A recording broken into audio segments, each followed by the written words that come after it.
ब्रेकनंतर बातमी राजकीय वर्तुळातली आहे, कारण केंद्रीय गृहमंत्री अमित शहा महाराष्ट्रात पोहोचलेत. रात्री नागपूरमध्ये अमित शहांचं जंगी स्वागत झालेलं आहे. नागपूरमध्ये आज कॅन्सर इन्स्टिट्यूट इथल्या प्रस्तावित निवासाचं भूमिपूजन त्यांच्या उपस्थितीत होईल.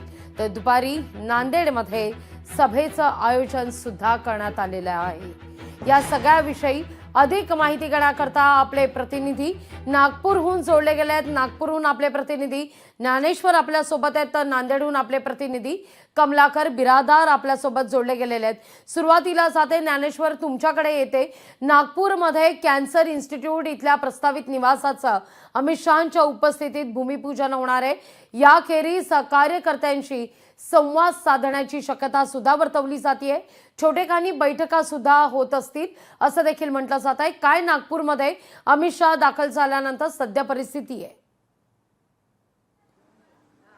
अगदीच लागवी रात्रीच अमित शहांचं जे आहे ते नागपूर विमानतळावरती आगमन झालं आणि त्यानंतर त्यांचं जंगी स्वागत जे आहे ते विमानतळावरून समोरच असलेल्या रस्त्यावरील हेडगेवार चौकामध्ये करण्यात आलं. खुद्द मुख्यमंत्री देवेंद्र फडणवीस असतील, महसूल मंत्री चंद्रशेखर बावनकुळे आणि असंख्य असे भाजपाचे कार्यकर्ते अमित शहा यांचं स्वागत करण्यासाठी त्या ठिकाणी जे आहे ते थांबलेले होते. कारण की आपण पाहिलं की पहलगाम येथील घटनेनंतर ऑपरेशन सिंदूर राबविला गेले आणि त्यानंतर पहिल्यांदा अमित शहा महाराष्ट्रात आणि नागपूरमध्ये त्यांचं रात्री आगमन झालं. त्यामुळे भाजपा कार्यकर्त्यांमध्ये एक वेगळा उत्साह जो आहे तो त्यांच्या स्वागतासाठी त्या ठिकाणी रात्री एकूण दिसून आला आणि त्या ठिकाणी देशभक्ती नक्कीच एक वेगळा उत्साह भाजप कार्यकर्त्यांमध्ये अमित शहांच्या दौऱ्यानिमित्त होता. आज अमित शहांचे जे आहे ते नागपूरमध्ये 2 ठिकाणी एकूणच कार्यक्रम आहेत.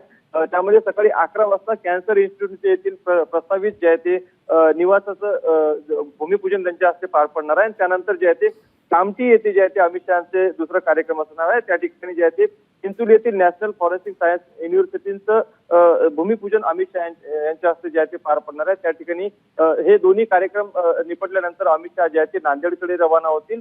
आणि एकूणच जर पाहायला गेलं तर अमित शहांचा दौरा जो आहे तो अत्यंत महत्वाचा मानला जातो. कारण की आगामी स्थानिक स्वराज्य संस्थांच्या निवडणुकीच्या अनुषंगाने जे आहे ते काही पदाधिकाऱ्यांच्या देखील भेटीगाठी अमित शहा जे आहे ते आपल्या दौऱ्यादरम्यान जे आहे ते एकूणच घेणार आहेत. कारण आपण पाहायला गेलं तर मागील काही काळापासून जे आहे ते स्थानिक स्वराज्य संस्था निवडणुकांचा जो काही अडकलेला कार्यक्रम होता तो सुप्रीम कोर्टाने जे आहे ते निर्वाळ केलेला आहे. त्यामुळे आता कोणते स्थानिक स्वराज्य संस्थांच्या निवडणुकीच्या पार्श्वभूमीवर देखील आज नांदेड येथील शंकरनाथ सभेमध्ये ज्ञानेश्वर तुर्तास धन्यवाद तुम्ही दिलेल्या सविस्तर माहिती करता.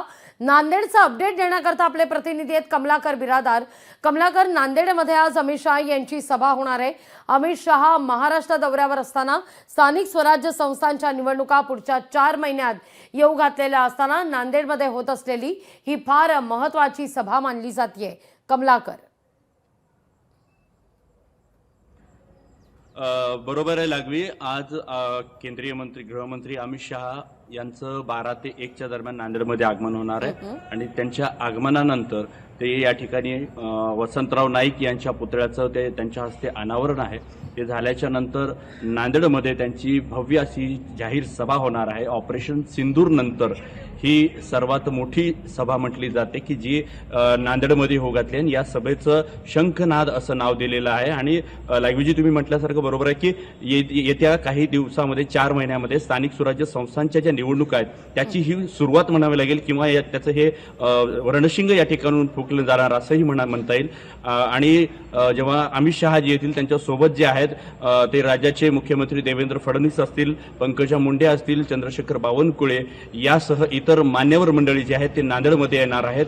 आणि आज अमित शहा या सिंदूर ऑपरेशन नंतर नांदेडच्या शंखनाद या सभेमधून काय संबोधित करणार आहेत याकडे सर्वांच्या नजरा लागलेल्या आहेत. अगदी त्यामुळे कमलाकर असं देखील म्हटलं जात आहे स्थानिक स्वराज्य संस्थांच्या निवडणुकांचा शंखनाद याच नांदेडच्या भूमीतून होणार का हे देखील पाहणं तितकंच महत्वाचं असेल.